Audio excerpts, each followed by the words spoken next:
Welcome back guys to another GTA video, and in today's one, as it is a Thursday, we do have a new weekly challenge to have a look at, and it is to win 2 drag or drift races this week.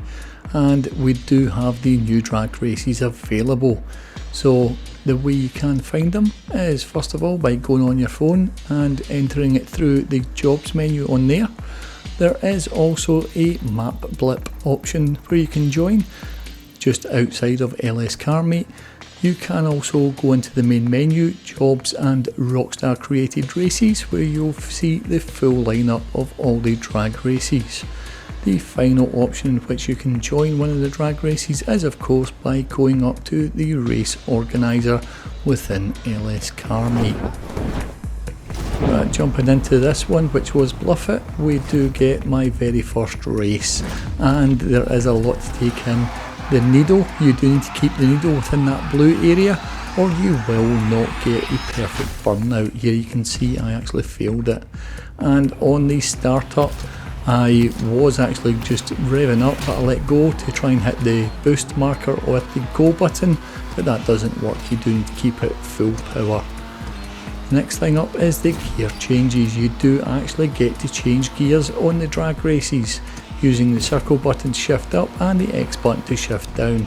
Now to actually hit a perfect shift, you do need to catch the last bit of blue bar before it goes into the red zone.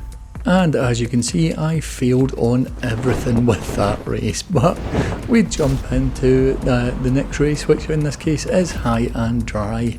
And with this one it did go slightly better. Here you can see I'm actually keeping the needle within that blue area, and once the blue line fully disappears you can see I got the perfect burnout.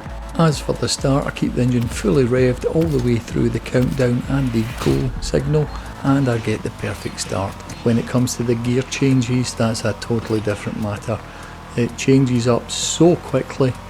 I don't think I got any sort of perfect gear changes on this one, but I did get out into the front and took the lead.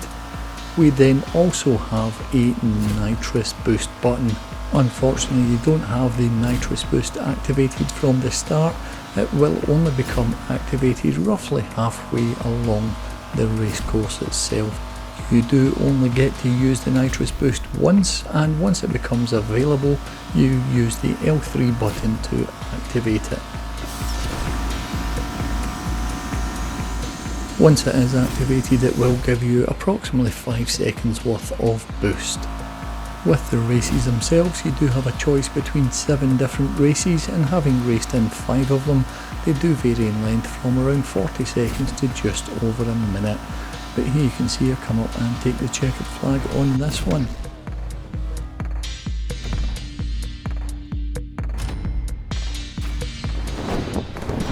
Jumping into the next race, which is Kicking Sand, and we're going through the same process once again, so trying to get that perfect burnout, maintaining the needle within the blue area, and once that is done we can see we've got the perfect burnout there, and we're looking for the perfect start again, so just holding that accelerator on full. I do need a lot of work on the gear changes as I'm now getting them far too early. But that'll take some practice I think. Moving on to the cars, Roughwood, who was helping me out along with Grey Guts, did in fact have some issues when it came to the car selection. You do have 3 different classes for the drag races. You have tuners, sports and muscle cars to choose from. But unfortunately from the selection of cars from each of those classes, Roughwood didn't have any custom cars available, so he's kind of dropped out for this one to go and purchase one to make sure he's got a decent car for doing these races. So just be aware prior to starting any of the drag races you are restricted in the class of vehicle that you can use, and also what car you can use within that class. But here you can see coming up to the end of this race here, and it was a fairly easy win for myself, with Grey Guts testing out some of the lower speed vehicles within the class that we were racing. But that does mean that is my second win of the drag race series, and I'm coming out of the race I do get notification that we have completed the weekly challenge, and also with the weekly challenge we do in fact get this Bright Manor racing suit, so it may be worthwhile getting 2 of these knocked out. But there you have it guys. If you did enjoy today's video, do leave a like, and if you are new here, why not consider subscribing. Thanks again for watching, and I'll catch you in the next one.